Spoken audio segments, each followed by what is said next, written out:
Well, we're here again today. That's this segment number 2. What do we shoot next? After the leopard, what was it? We had to get bait for the leopard. We shot a warthog. We shot an impala. And a bush pig. And a bush pig. And that's it. We ate the ribs on him. It was good. A couple nights ago we ate those, yeah. The leopard never got a chance to eat that bush pig. We had it. He never did he? So, Yeah. so what was the next thing? Was it wildebeest? Wildebeest. Yeah, it was a wildebeest. Absolutely. Yeah.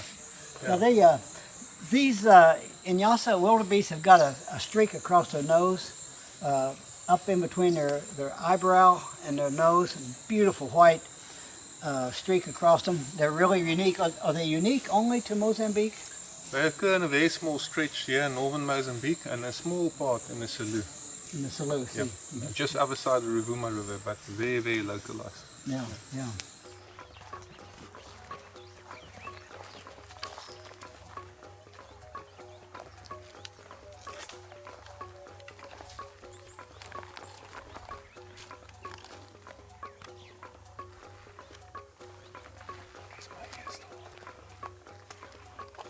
What did you say? We're going to find our way back.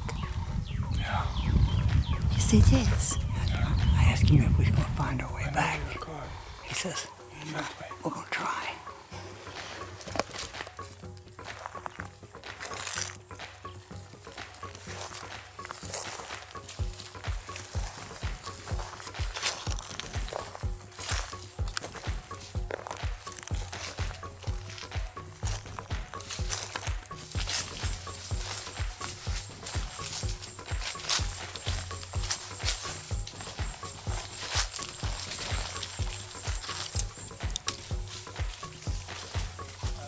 We had a lot of just real exciting spiritual things occur on this whole safari, and that morning that Edwin gets a Bible verse every morning that comes straight to his phone, and the Bible verse that morning was make straight your path, and God will direct you. So anyway, he felt we needed to walk into this water hole, and we hadn't seen any evidence of these wildebeest anywhere else, had we? No. No, we hadn't. And so we walked into this water hole. Didn't even have our filmer with us, and lo and behold, here's a herd of wildebeest there, and one of them, the bull, and the whole group, one bull and the whole group, presented itself in what, about 150 yards? Yes. Something like that. Made a perfect shot on him, knocked him flat first shot, and man, here I've got the completion of my wildebeest slam, and I was really excited about it. This is an amazing animal, folks. This is an Inyasa wildebeest, and if you'll look at the white stripe on the front of the face, that's what is indicative of this animal. I mean, I come over here to leopard hunt for sure, and to potentially get some of the little tiny 10 to complete my tiny 10. And then this animal come up, and we thought about this, and Edwin showed me a picture of him. I thought, oh my land, this makes this safari even greater. And I got to tell you, this morning, there's a Bible verse comes up on his phone every morning, and the one that came up this morning was, commit your ways to the Lord, whatever you do, and he will establish your plans. Well, we was going to a water hole to see if these wildebeest was here, or one of the zebra that's over here. They're a different breed also than the Hartman and the Burchell. And we found this beautiful, beautiful animal. I'm just so pleased and thankful for it, for the guys that found him, and I was able to make a one shot kill on him, and I'm just really thankful to have this animal. So, like Porter and I used to always say, let's get this sucker in the truck. Here we go.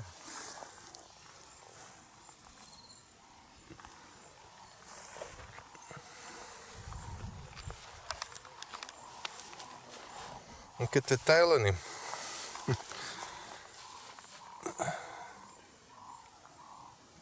So, tell me a little more about these wildebeest. Most wildebeest can be quite smart, but these guys are super smart. If they run, you can expect to cover 3 miles, 4 miles, and they don't stop, and you find them in thick jess after that, and then that's it, it's game over. Game over. All right. Yeah. Well, those of you that have maybe shot the blue or the black, and even there's another species that's been genetically developed called the golden. I'm not personally a fan of that, although it's a beautiful animal. But the three main species of the wildebeest are the black, the blue, and the Sinyasa. So you guys out there maybe shot the blue and the black, or are still working on those, and you want to include this Sinyasa in your collection of species, why you get hold of me, Steve Dean, on behalf of JNS Worldwide Hunting. Well, next one on our list was the zebra. I've got the Hartman and the Burchell, and I've shot a number of those in other places, but I didn't have the bone zebra. Tell me a little about I know that you told me that day that there was an explorer kind of similar to David Livingston that come, and he's the one that named the zebra. So talk to me a little bit about this breed of zebra. Well, the bone zebra is a very interesting zebra. It's a little bit smaller in size, I'm sure you've noticed, than the Burchells. And what makes them truly unique and beautiful is they've got no shadow stripes whatsoever. So the white is pure white, and also goes all the way down to the roof. And then the lines on the face are very, very fine and very beautiful. There's not a square inch on that animal that is not pure and beautiful. The lines are very, very clear cut and very clean. The definition of it is just, it's really a stunning animal. And thinner stripes than the Burchells, almost similar to, I would say, a mountain zebra maybe, but not quite. Yeah. Pretty animal, aren't they?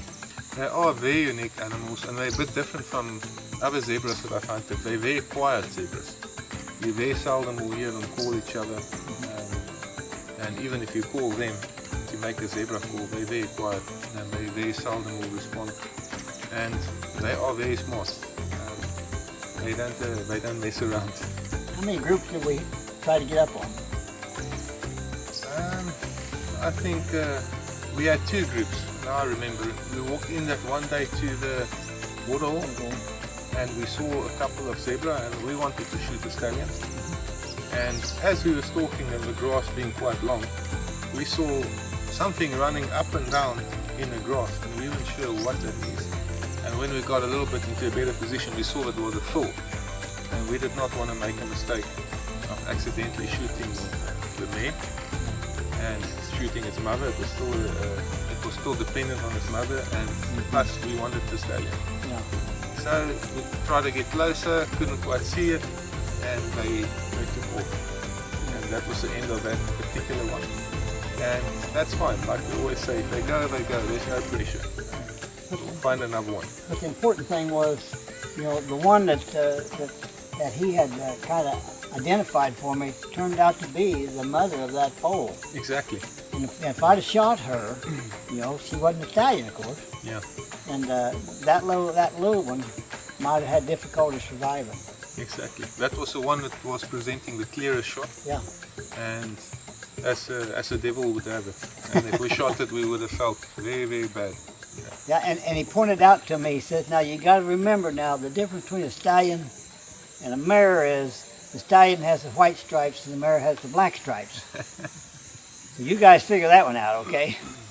It always works, because we got a stallion in the end.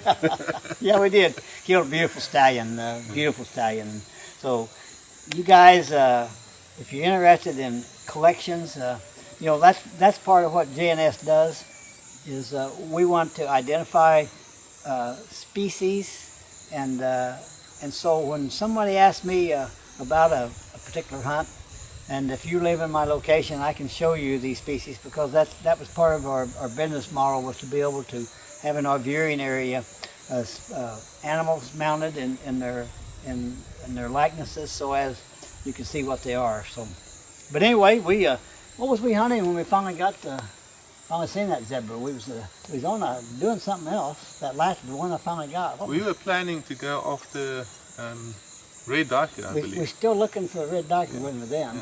Yeah. And we drove past this road, and very far on the plains, I think it was about 500 yards away, the trackers looked that direction and they didn't say anything, and I looked out the window and I saw a zebra.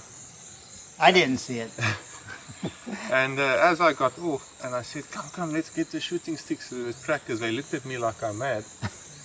And I said, there's a zebra. And then my tracker, Timoto, said, in front or behind the waterbuck. Then I started wondering, maybe my eyesight is going or something. But they happened to be just in front of him and actually mixed up. There was a lot of game. When we stalked them, remember, we had to divert from the impala. Yeah. Then we had to watch out for the waterbuck, and we were sort of wedged between all of them. Yeah, yeah. And we had to wait for the right one, and it was an absolute blessing that the stallion came out and stood wide in the open. He was the only one out of five actually, that we could see clearly. Yeah. But we could see, but it's a stallion, thick neck, Yeah. it's a bigger shoulders, could see. Yeah. And he had what, black stripes? Yeah, he had black stripes. That's important. And you got him, perfect shot, you got him. Yeah, I did, yeah. Well, guys, if you're looking for the slam for zebra, you have to come here, right? To get that bone zebra. So if you're after those guys, any of them, you get a hold of me, and I'll get you set up and get you on your way to collecting these trophies. So on behalf of JNS Worldwide Hunting, this is Steve Dean. Edwin, God bless you, brother. Likewise, Thank you very much. Thank you, sir. This is a really unique zebra. There's Hartmans, there's Burchells, and this is Bohm. He was an early explorer that come to Africa. He was on the same level actually as David Livingstone, and he's the one that named the zebra. If you'll take just a look at this animal, just absolutely gorgeous. You know, to shoulder mount this animal is almost illegal. So I'm going to rug this guy, and he'll join the floor with my other species of zebra. I'm thankful for my outfitter, PH, my guys, incredible guys. Just amazed at how these animals look. So we got an old saying. What is it? Let's get this sucker in the truck. Let's do it.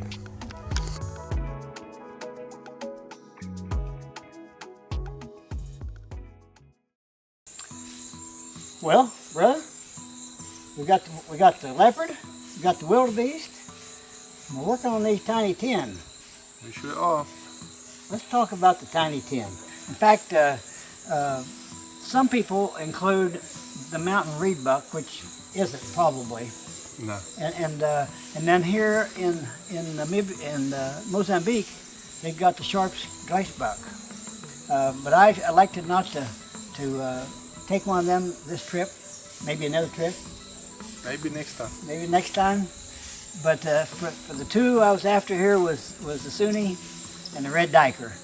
These little guys are tough, aren't they? They are. How many Sunni you reckon we've seen this 10, 12 days of hunting we've been? I have no idea. I've stopped counting. Now he's seen about 2/3 of them. I've seen only about a third of them. So I don't know whether he's fibbing to me or not, but I've seen something shoot through the brush. Seeing them is one thing. Shooting one is another thing. Quite another thing. I mean, to get, and we didn't do it shotguns. We done it with a rifle, and so it makes it even more difficult. But we got a break on the Sunni. We really did. The first morning, we was after Sunnis. We seen this. Edmund seen 3, but we got out of the truck and took off to stalk these little guys, and they were barking at us in the woods there in the bush. It was really cool, but we didn't do any good with them. And then we seen numbers of them different times at different times. But then we got a break one morning and got a chance to shoot one. We were driving down the road there, and boy, there he was. And so that's the way we do it. You can walk these roads real softly and quiet, or you can drive these roads and cover a whole lot more ground. And since that was one of my main objectives here is to complete the tiny 10, we elected to drive these roads and drive them and drive them and drive them and jump out and go stalk these animals. So we got a break that morning on the Sunni. The main reason my trip over here was to get my leopard and to hopefully complete my tiny 10. I was I needed two. I need the two that are here in Mozambique. This is the Sunni. Got the red diker left, and that will complete my tiny 10 in Africa. And this hunt has been incredible. We've hunted these little guys. We found 3 of them together the other day, and they barked at us and went on, and we've seen them, and they get away so quick. But the really neat thing about it is that, you know, patience conquers the world. And this little guy, along his bases here, this little guy is gonna stand high in the record book. But along his bases here are all worn down. There's a place on one of his rear legs where he's been daggered by one of the other ones.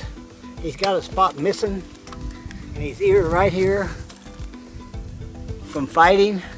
He's all scuffed up. This little guy is probably, how old do you think he is, Edwin? I would say probably about 8. This little guy's life's about over. He's been a little warrior, and now I'm going to get to present him to the world. And you guys that are interested in the Tiny 10, this is where to come. Get a hold of me. Steve Dean, J&S Worldwide Hunting. Let's get him in the truck.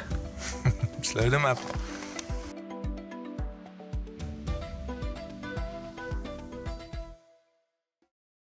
The red diker was the last one that we had on that, and tell a story about how many we've seen and how hard it was to get up on that little guy and everything that happened right there. Well, again, there's quite a lot of them. We've seen plenty of them, and they've got quite a variety of habitat. We see them in the thick riverine forest, we see them in the jess, we see them sometimes even in the more open areas. But no matter where they are, they're quite sneaky, and they don't stick around in the open for long. So if they get a chance and they see a thick bush, they'll be in it. And we saw a lot of them, and then finally we found 3, and there was 1 male in it and 2 females. Yeah, or maybe 4. That last one that come along might have been a different one. I think it's a different one that came from the side. Yeah. And that was actually had nothing to do with those ones. But who knows? Maybe one of the females was in heat. Yeah. And maybe we actually stopped the fight there because of those 2 lambs got at each other. They would have been busy fighting. Yeah. They. In fact, we seen one, and we jumped out of the truck and drove on ahead and come back and talked to him, and we couldn't do anything with him. We come back and we was going to go look for another one, and Kimochu went to move the stick out of the way, and all of a sudden he went like that, and there went the one I ended up shooting, and so we turned around and went right back to where we were, where those females and that male was, and I didn't make a real good shot on him because just as I went to pull the trigger, that little booger started to dart, and I shot him too far back, but we got him. We got him. And you guys, that's after your Tiny 10, the Sunni and the red diker are other places, but with this guy here, they're pretty achievable. You know, the Stimbuck and the Koopspringers and all those other dikers, they're and the Dicks in Namibia. There's a number of different places you can get those little guys. But if you're interested in that achievement of the Tiny 10, you get a hold of me, Steve Dean, on behalf of J&S Worldwide Hunting. Red diker. This is the last of the Tiny 10 for me here in Africa. This little animal is an incredible little animal. They're difficult to hunt because it's hard to tell whether you've got a female or a ram. That little tuft of hair right here sticks up in the middle, and it's really hard to tell whether it's a ram or it's a female. But those horns down in there, guys, nice little horns down in there. But I tell you, my bunch has done an incredible job here. Edwin Young and the boys back there with the good eyes. This completes the Tiny 10. I'm really excited about this. So you guys out there interested in Tiny 10, get a hold of me. Steve Dean, J&S Worldwide Hunting. We're going to need a winch to get this big guy in the truck.